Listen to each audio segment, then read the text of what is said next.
Pronto. Olá, estamos aqui com Gustavo de Oliveira, presidente da Federação das Indústrias de Mato Grosso, FIENTE, para falar sobre um pouco de um tema que vem sendo abordado aí em vários países e agora está chegando no Brasil e, consequentemente, em Mato Grosso. É o tema ESG. Ele vai explicar um pouquinho para a gente, que inclusive foi abordado aí semana passada num evento que a FIENTE realizou a respeito das tendências de mercado, tendências da indústria. Parabenizar a FIENTE pelo evento, foi muito bom, eu pude participar. E aí nós vamos falar um pouquinho sobre esse tema. Primeiro, Gustavo, muito obrigado aqui pela participação no MT Econômico, nessa entrevista. Vamos começar falando um pouco sobre ESG. O que significa esse tema que é tão abordado lá fora e está chegando com força aqui no Brasil e também em Mato Grosso? Boa tarde. Olá, Alessandro. Olá a todos do MT Econômico. A gente dá bom dia, boa tarde ou boa noite, né? Porque as pessoas hoje têm essa facilidade de ver em qualquer horário. A gente está gravando depois do almoço, mas pode ser visto a qualquer hora e em qualquer lugar do mundo. Acho que essa é a grande vantagem, né? Bom, Alessandro, a gente tem debatido muito aqui na federação temas que vão impactar as indústrias mato-grossenses e mundiais, né, pelos próximos anos.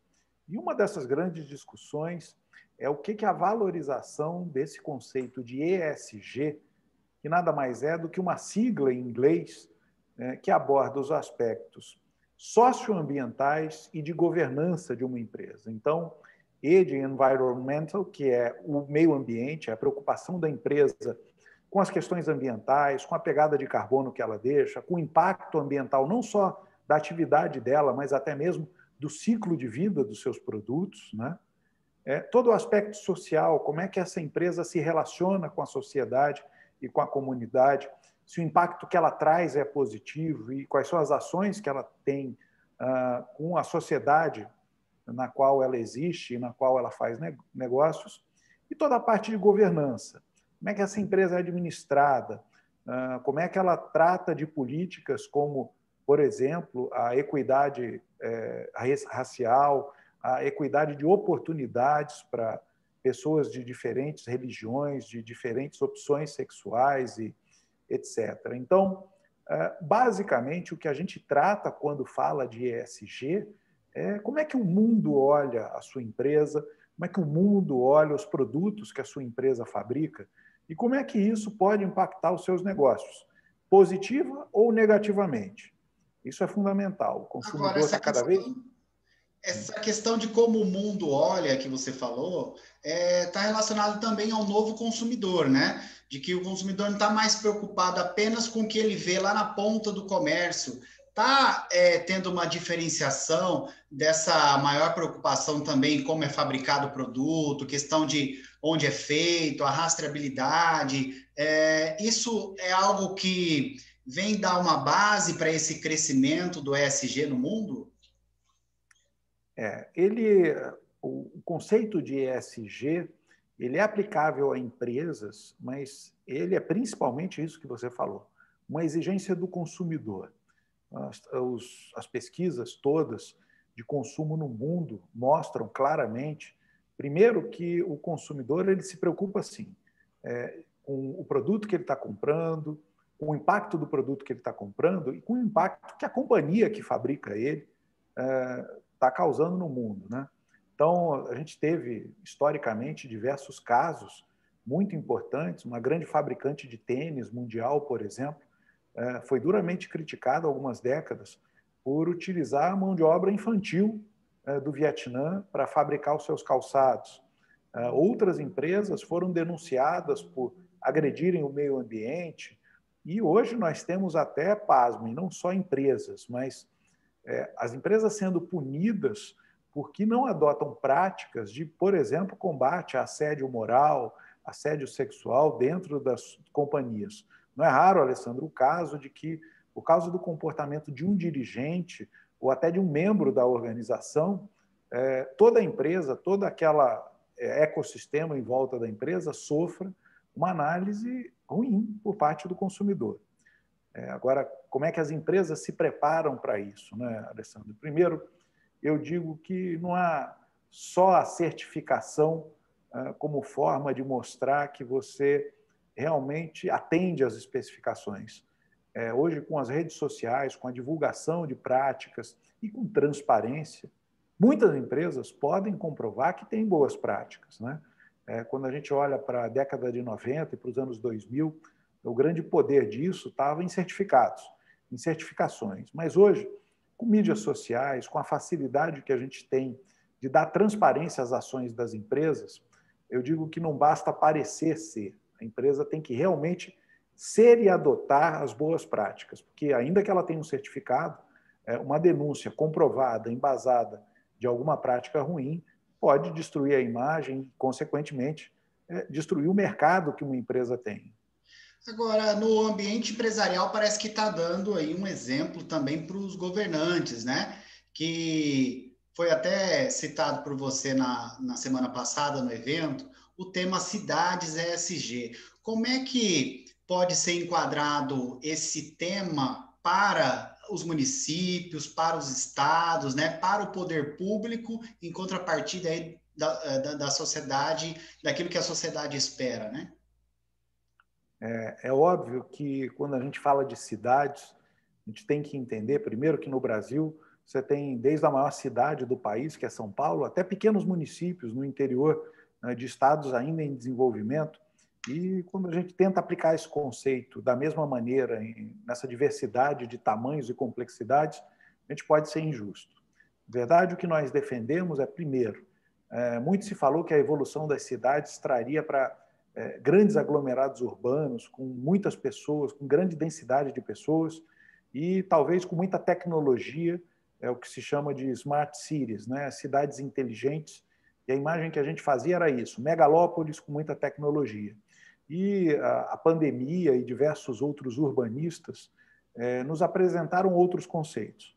Conceitos de cidades que, sim, congregam muitas pessoas às vezes, mas que têm grandes áreas verdes, que têm áreas de lazer e recreação, cidades pensadas para o cidadão. E o conceito de ESG para municípios, ele precisa ser planejado e praticado por todos os gestores. Como fazer isso? Primeiro, com muito planejamento de como é que a cidade vai tratar de questões sensíveis, como a arborização, as suas praças, parques e jardins, como é que ela vai tratar os resíduos sólidos e toda a espécie de resíduos que a gente produz, como os efluentes de esgoto, de tratamento de esgoto, e como é que a transparência na gestão dessa cidade e o relacionamento com o cidadão são tratados. Está mudando muito, Alessandra. A gente, antigamente, não tinha ferramentas de controle em cima do gestor público que fossem colaborativas. A gente já vê aplicativos surgindo nas cidades, onde, por exemplo, o cidadão pode tirar foto do buraco ou de uma calçada quebrada e georreferenciar isso, cobrando das autoridades que, com o dinheiro suado dos nossos impostos, consertem as ruas, calçadas, lâmpadas quebradas, despejo, às vezes, de efluentes em rios ou córregos. Tudo isso, Alessandra, acontece online, de maneira colaborativa, e é necessário que os nossos gestores tenham um novo formato de atuação, ouvindo mais a comunidade, entendendo mais quais são os anseios da comunidade. Vou dar um pequeno exemplo. Em 2010, eu tinha um amigo que trabalhava, ele era do Instituto de Pesquisas, e trabalhava para algumas campanhas políticas aqui no Estado. Então, ele descia numa cidade com alguns pesquisadores, quando um determinado candidato ia lá, ele ia naquele bairro, naquela comunidade, e soltava os pesquisadores para saber o que as pessoas mais queriam naquela comunidade, quais eram as maiores queixas, o que eles achavam da gestão atual, etc. Isso era o trabalho de uma semana, compilar dados, fazer um relatório para que o gestor que era candidato, né, o candidato a prefeito, pudesse se manifestar ou se posicionar sobre aquilo. Hoje a gente faz isso em tempo real. A gente ouve as redes sociais e entende rapidamente, com análise de dados, o que a população daquela região ou daquele estado está querendo mais. A tecnologia é a favor do cidadão, Alessandro, e a favor da transparência. Inclusive, isso tem aumentado o controle social, né? A tecnologia melhora muito isso, porque antigamente as pessoas ficavam dependendo apenas dos órgãos, como um tribunal de contas, como uma Câmara Municipal, para poder fiscalizar o poder público aí, municipal, né? Estamos falando no âmbito de cidade. E aí, no âmbito de Estado, Assembleia Legislativa aí para fiscalizar o Poder Executivo. Hoje, tudo isso parece que está sendo disruptivo, né? Com a tecnologia, com os aplicativos, com novas formas de se comunicar, né? E aí o cidadão vai tendo mais espaço em fazer o que você disse, cobrar por aqueles impostos que eles pagam, né? E ter a contrapartida do poder público. Agora, fala um pouquinho para a gente que semana passada a Fiente teve um evento aí diferenciado, inclusive vou parabenizar pelo evento aí com o Guga, né? Que é um especialista em futuro. Na verdade, especialista em futuro é futurologista, né? Mas, assim, ele é um grande especialista aí que trata de tecnologia e está captando ali na ponta o que está acontecendo no mundo. Fala um pouquinho desse evento, um resumo do que aconteceu aí e a importância disso para a indústria de Mato Grosso. Bom, Alessandro, primeiro foi um evento muito bem concebido pelo nosso time de especialistas aqui para celebrar a Semana da Indústria, né? O Dia da Indústria, dia 25 de maio, um dia onde a gente faz muitas reflexões sobre como é o estado atual da indústria em Mato Grosso e no Brasil e o que espera a gente pelo futuro. O Guga Stocco é, como você disse, um futurologista, né? Alguém que estuda os cenários possíveis de futuro, porque essa é a grande diferença, né? Na nossa construção mental da linha do tempo, o passado é uma linha, a gente consegue contar uma história porque ela veio acontecendo, mas a partir de hoje o futuro não é um futuro único. São futuros possíveis, como disse o Guga, e que vai depender da nossa atuação no presente para que eles possam ou não se tornar realidade e serem construídos.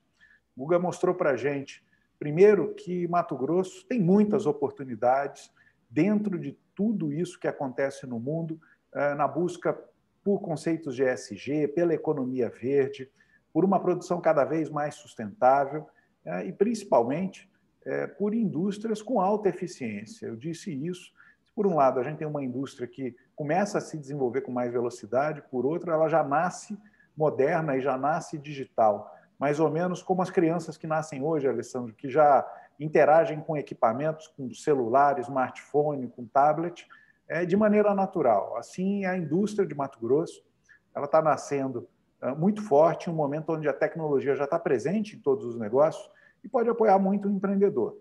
Mas o que foi mais interessante ouvir, e a gente pode confirmar isso pelos números recentes, né, é que o impacto positivo de Mato Grosso ter uma matriz econômica sustentável, diversificada e principalmente em linha com a demanda mundial, é que a gente tem uma atração para crescer econômica e socialmente, né, muito grande. A divulgação recente do PIB mostrou isso, os números recentes divulgados pelo Estado de Mato Grosso sobre o crescimento econômico e a arrecadação dos setores não deixa dúvida. Cada vez mais a gente vai ter oportunidade de desenvolvimento aqui em Mato Grosso, porque o que o mundo pede, nós somos vocacionados para fazer. E sabemos também que a Fiente é uma provedora de serviço para as indústrias, né? Vocês planejam algo nesse sentido de preparar o empresário industrial aqui do estado em práticas ESG? Como é que está esse planejamento, essa visão de vocês? Sim, primeiro, a gente tem conversado muito para que a formação das lideranças, seja os empresários, os gerentes, gestores das empresas, possa acontecer nessas áreas. A gente deve anunciar nos próximos meses aí algumas parcerias importantes de cursos de pós-graduação, de extensão, com o tema nessa área específica de ESG. E, fora isso, a gente tem nas nossas casas aqui, principalmente SESI, SENAI e IEL, parceiros das indústrias e das empresas de todos os segmentos, para que elas possam implantar conceitos de ESG. Não precisa, como eu digo aqui, fechar o pacote inteiro, né? Se a empresa quiser começar observando um pouco mais a parte social, o SESI está pronto para fazer isso. Se quiser cuidar um pouco mais da eficiência, da parte ambiental e de sustentabilidade, nós temos especialistas no Senai que podem ajudar muito em agenda de eficiência energética, redução do impacto de carbono e etc. E o IEL, atuando fortemente aí na área de gestão e governança. Nós temos aqui algumas parcerias, como, por exemplo, a Falcone, uma das maiores consultorias do mundo em gestão, prontas para dar essa assessoria aos nossos empresários, mostrar para eles, através de cursos e de consultorias, que é possível para qualquer empresa, de qualquer tamanho, estar em conformidade com o que o mundo espera. Isso é muito importante. A pessoa que vai ao balcão da sua empresa, a pessoa que compra online os produtos da sua empresa, vai gostar de saber que está comprando de uma empresa que se preocupa com ESG, que se preocupa com o mundo e a sociedade onde ela está inserida. Muito bom, Gustavo. Queria agradecer aqui sua presença, tá, nesse tema tão importante, da qual a Fiente já está se antecipando aí, né, no cenário regional, trazendo essas práticas de outros estados, até outros países, para o que tem de melhor aí, inovador na indústria, que pode beneficiar aí a todos, né? Isso, é claro, impacta aí não só a vida do empresário industrial, mas na geração de emprego, desenvolvimento econômico e social do nosso estado. Então, gostaria de deixar um agradecimento, se quiser fazer alguma consideração final, fique à vontade. Bom, primeiro dizer a todos que nos acompanham aqui, que Mato Grosso tem sim muitas oportunidades em todos os setores, para todos os tamanhos de empresa. E você, empresário, você, trabalhador, você que empreende nesse estado, precisa estar muito bem informado, com fontes confiáveis de informação. O MT Econômico, sem dúvida, mostra, por toda a trajetória, por toda a credibilidade que o Alessandro e toda a equipe tem, que é uma dessas grandes fontes. Em tempos de fake news, né, Alessandro, a gente precisa ter fontes confiáveis. E também parceiros confiáveis. Podem contar com a Fiente, com o Sistema Federação das Indústrias, aqui no estado de Mato Grosso, para serem pontos de apoio para você que precisa tomar decisões, precisa orientar o seu negócio, orientar a sua carreira e contar com parcerias de qualidade. Obrigado, Alessandro. Um abraço a toda a equipe e um abraço a toda a audiência aí. Foi um prazer poder participar e falar um pouco do nosso trabalho aqui. Muito obrigado mais uma vez, Gustavo. E vocês podem acompanhar essa matéria no mteconômico.com.br.